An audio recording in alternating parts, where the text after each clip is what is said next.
puasa itu untuk permintaan yang atau permohonan yang khusus, tapi emang ada itu puasa itu efek untuk permohonan yang khusus Ada. itu? Kalau kita memohon hal-hal yang penting, di saat kita memohon perlu sekali puasa. Kenapa? Karena puasa itu yang seperti tadi yang sampaikan adalah penyucian lahir batin puasa. Ketika kita memohon kan dalam keadaan bersih. Ketika kita memohon dalam keadaan bersih, itu permohonan akan lebih cepat terkabulkan. Karena Tuhan itu maha suci, harus dicapai dengan kesucian.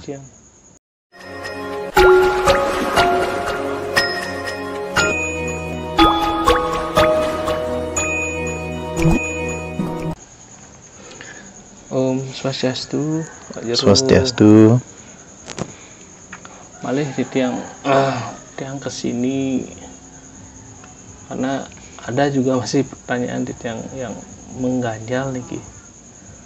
Mungkin di zaman makin kan banyak orang mengatakan ke puasa, tentang puasa nih, tentang hakikat puasa atau manfaat dari puasa nih ke. Sebenarnya apa nih ke puasa dan tujuan puasa nih ke Pak Jero? Puasa nike asal katanya upa dan wasa. Upa itu dekat. Itu bahasa Sanskerta. Upa dan wasa. Wasa itu yang kuasa. Kenapa kita harus berpuasa?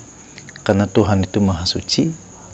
Harus dicari dengan kesucian. Makanya kalau di saat orang-orang puasa, di saat kita melakukan puasa, tubuh kita itu dalam keadaan murni. Oh, berarti fungsi puasa nih ke untuk penyucian diri lahir batin itu hakikatnya. Diri ya.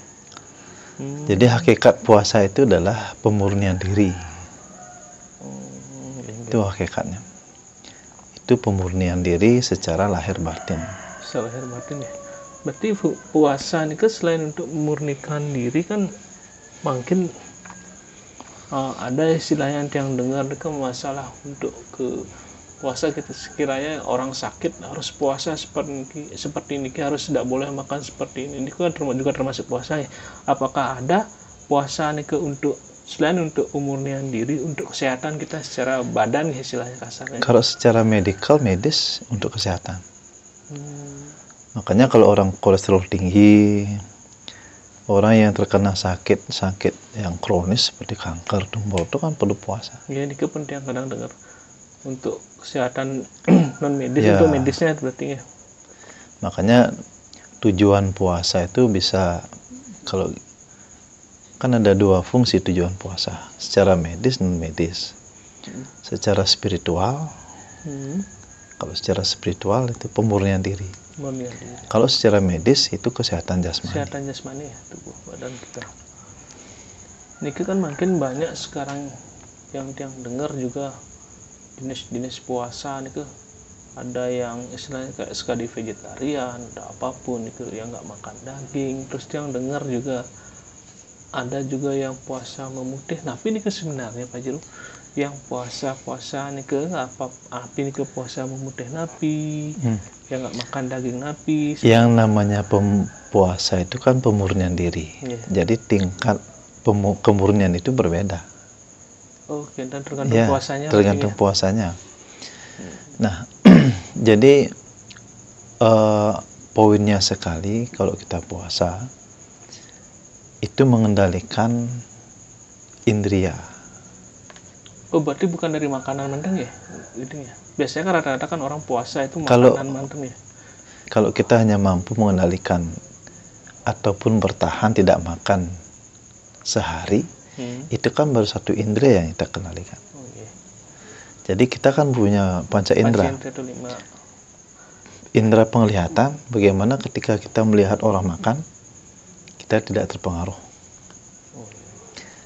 Melihat orang-orang seksi, kita tidak terpengaruh. Itu kan indera penglihatan. Indera pendengaran begitu juga. Jadi ketika orang lain membicarakan kita atau memfitnah kita,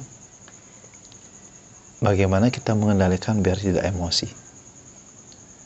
lumayan susah. Itu makanya tidak puasa itu kalau kita betul-betul melakukan puasa yang bagus, puasa itu tidak segampang yang kita pikirkan. Berarti bukan karena yang dengan kebanyakan soalnya sekarang ini yang puasa itu kan karena makanan ya. Kebanyakan orang beranggapan kebanyakan orang beranggapan bahwa puasa itu hanya makan, mampu bertahan tidak makan sehari. Ya. Tapi pada hakikatnya puasa itu adalah pengendalian diri. Pengendalian panca indera. Ya, itu tubuh manusia itu kan ada 5 lapisan astral. Yang pancamaya kosa Ya. itu ya. Oh ini pun ada istilahnya efek untuk pancamaya kosa kita puasa nih Pak Jero. Ada sekali, ada. Ada sekali. Jadi kalau puasa itu yang benar, itu membersihkan yang namanya 5 lapisan tubuh astral manusia yang disebut pancamaya kosa. Anamaya kosa itu kan terbentuk dari sari-sari makanan. Ketika kita mengendalikan diri tidak makan sehari, ini lapisan ini yang dibersihkan. Tubuh itu ya. Ini lapisan paling luar dari tubuh manusia. Terbentuk dari makanan. Kemudian ada lapisan pranamaya kosa. Ini kan energi. Prana itu energi. Kemudian ini juga yang dibersihkan. Manamaya kosa. Jadi ketika kita mengendalikan pikiran sehari ini, kita mampu mengendalikan yang dibersihkan. Ini lapisan yang ketiga. Berarti yang ketiga ini kalau pranamaya kosa ketika kita melakukan meditasi, membangkitkan energi prana, ini yang dibersihkan. Gitu. Wijnanamaya kosa ini kan, wijnana ini lebih halus daripada pikiran. Di sini sudah kebijaksanaan ketika kita mengontrol emosi kita, ini yang dibersihkan. Jadi kalau kesemuanya ini sudah bersih, ini lapisan anandamaya kosa ini pasti akan tersentuh dia, sehingga kita akan merasa damai, bahagia ini, karena ini adalah lapisan kebahagiaan. Yang kelima, makanya tersentuhlah jiwa kita, atman kita. Ini semua dibersihkan. Itu hakikatnya orang puasa. Berarti besar sekali efek dari puasa. Bagus, secara medis, non medis itu sangat. Makanya puasa itu adalah kesehatan jasmani rohani. Itu yang dibersihkan. Ya, Gigi juga pernah yang dengar sih, kadang-kadang teman juga sih seperti itu. Mereka kadang-kadang puasa itu untuk permintaan yang atau permohonan yang khusus. Tapi emang ada itu puasa itu efek untuk permohonan yang khusus? Ada. Juga, kalau kita memohon hal-hal yang penting, memohon perlu sekali puasa. Kenapa? Karena puasa itu yang seperti tadi yang sampaikan adalah penyucian lahir batin puasa. Ketika kita memohon kan dalam keadaan bersih.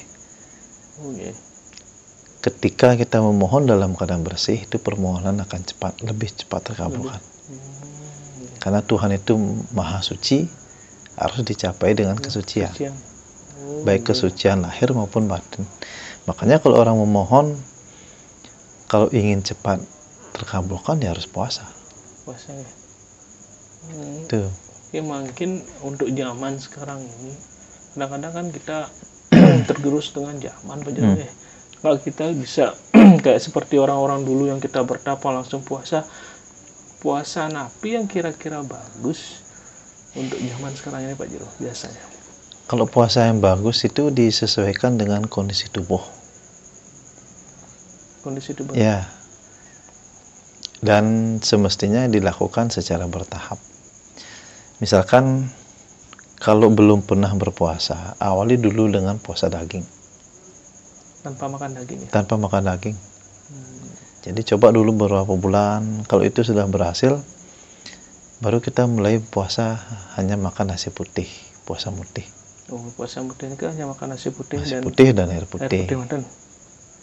Itu bisa dilakukan 12 jam pagi dan kemudian tutup sore.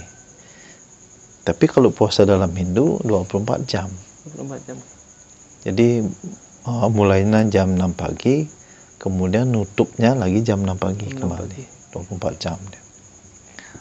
Dan itu berapa hari biasanya nih untuk ini? Biasanya paling identik lah. Tergantung minimalnya dengan lah, kekuatan kondisi tubuh kita. Oh, berarti Tapi tubuh biasanya cari jumlah-jumlah yang ganjil. 1, 3, 5 itu angka-angka keramat itu kalau ganjil. Oh, yang ganjil tuh. Oh, okay. Itu disebut dengan angka yang disukai Tuhan dia. Oh, kena Ya. ganjil itu ya. Tuh. Pantas ya. Makanya 1 kalau tidak mengucapkan nominal mantra biasanya 3, minimal 3. Itu. Cari angka ganjil. Soalnya Nikit yang juga yang bertanya tentang puasa Niki kan bukan dari Banyak sekali tiang, kalau tiang Iya. melihat-lihat di kolom komentar, banyak sekali yang tentang puasa.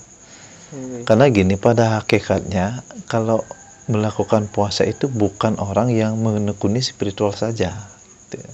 Oh, Ini kan kebanyakan keliru ya. Kebanyakan keliru orang spiritual. Saya pengusaha tidak perlu saya melakukan puasa. Sebetulnya itu bagus karena ketika puasa itu tubuh kita murni, aura kita bangkit. Jadi kalau aura positif kita bangkit, itu akan berpengaruh pada rezeki. Oh, iya. Rezeki kita, karena aura kita terpancar. Rezeki kita itu akan berpengaruh, terus koneksi kita, interaksi kita dengan sesama itu akan menjadi beda. Nah, kemudian tingkat emosi kita, jadi itu akan semakin terkendali, ya. terkontrol ya. Besar sekali ternyata manfaat puasa. Makanya kalau penekun spiritual yang rajin melakukan puasa itu banyak manfaatnya, faedahnya banyak sekali. Dan ada lagi, biasanya kan makan daging, rutin makan daging. Kalau tidak makan daging biasanya marah-marah. Coba lakukan puasa, jadi rasa syukur kita itu semakin dalam. Pasti kita flashback pada waktu puasa. Dulu pada waktu puasa makan nasi kan ngidang. Bisa makan nasi aja kan. Makan nasi deh ngidang, masa jenis yang ngidang saya makan daging. Itu jadi rasa syukurnya itu muncul gitu. Kita lebih bersyukur jadinya.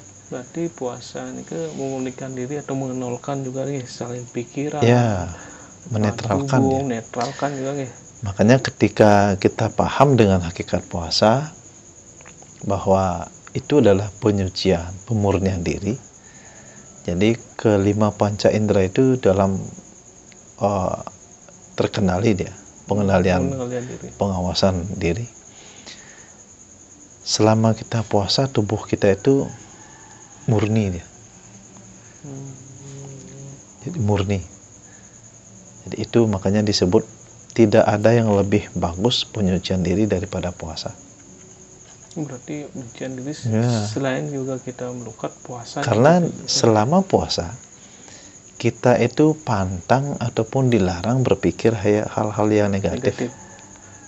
Jadi yang negatif. Ya enggak boleh. Hal yang negatif. Makanya kalau sudah kita melakukan puasa, di saat kita berlangsungnya puasa kita berpikiran negatif dan tidak bisa terkontrol, itu artinya puasa Anda sudah gagal. Dan mengulang kembali. Dan jangan dilanjutkan lagi, tutup. Oh, berarti itu yang menyebabkan kegagalan ya? Apalagi gini, tidak terkontrol berlebihan itu. Yang kan banyak lihat orang melakukan puasa, di saat melakukan puasa dia selalu terobsesi makanan yang enak. Nanti kita masak gini, itu sudah terobsesi makanan. Oh, berarti tidak boleh? Tidak boleh, karena pada waktu puasa kita harus betul-betul apa yang perlu kita lakukan. Yang paling baik adalah berjapa, mengingat nama-nama Tuhan, mengucapkan itu yang disebut dengan nama semaranam. Nama sesuai agamanya berarti ya. Ada juga yang puasa memperdalam suatu keilmuan. Ada seperti itu. Jadi mantra apa yang mau diperdalam itu yang terus diucapkan. Ada yang melakukan puasa hanya untuk penyucian diri. Ada yang melakukan puasa untuk permohonan tertentu. Khususnya, permohonan khusus. Itu makanya ini kunci kalau kita melakukan puasa. Ini khususnya kalau secara Hindu. Ya. Sebelum kita melakukan puasa, kita piuning dulu di Surya. Di Surya. Ya, memohon uningan dulu. Tapi tujuan kita puasa, uningan dulu mereka kasih aturang nasi satu kepel air bunga. Setelah kita berdoa memohon anugerah, baru itu makan. Sebagai pembuka puasa makan. Artinya kita memohon untuk agar diberikan sinar suci, anugerah. Dari beliau. Jadi kalau kita puasa tidak sembahyang, tidak mengaturkan tidak ngatur piuning itulah. Istilahnya itu minta izin. Ya, tidak minta izin dengan beliau, itu artinya makan artinya. Makan artinya tidak makan biasa nih. Ya, jadi faedahnya, nilainya bahkan tidak masuk nilai dia. Spiritual itu. Ya. Jadi kita sembahyang dulu. Jadi yang lain agama pun bisa sembahyang dulu. Atau sholat atau gitu. Nah, kita mohon izin sama Tuhan. Saya mau melakukan puasa untuk penyucian diri, mohon anugerah dan bimbing saya, mohon sinar sucinya. Itu baru kita minum airnya yang kita aturkan, makan. Itu nanti lain ujiannya pun beda. Oke, berarti akan semakin diuji itu. Bisa semakin berat atau bisa semakin ringan tergantung ujian. Semakin berat biasanya. Biasanya semakin berat ya? Itu hakikat puasa. Jadi kalau kita melakukan puasa asal-asalan, nah, jadi hasilnya pun akan asal-asalan. Asal-asalan jadinya. Oke, ternyata besar sekali manfaat puasa. Banyak bagus puasa. Makanya kalau ingin keberhasilan dalam spiritual, lakukan puasa.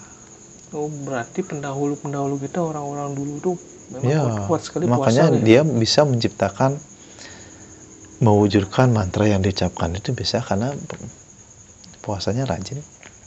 Puasa, latihan. Disiplinnya luar biasa. Puasa. Itu hakikatnya. Sukses Pak Jero penjelasannya Riki. Baru dia kuning tentang hakikat puasa. Yang kira puasa itu hanya untuk makan aja seperti biasa. Bukan, kalau memang sebagian besar orang itu mengira bahwa puasa itu hanya untuk menahan lapar. Selama kita puasa, enggak. Itu sebetulnya puasa adalah mengendalikan ke seluruh indera kita. Dan agar positif terus. Secara tidak langsung juga kita bersihkan badan kita semuanya secara medis dan non medis berarti ini bagus. Puasa. Oke. Jadi sehat jasmani rohani. Jasmani rohani jadi. Oh, ini yang disebut dengan sehat jasmani rohani. Ya, sehat jasmani rohani yaitu. Itu. Semua. Jero penjelasannya Niki. Salam Rahayu. Om Santi.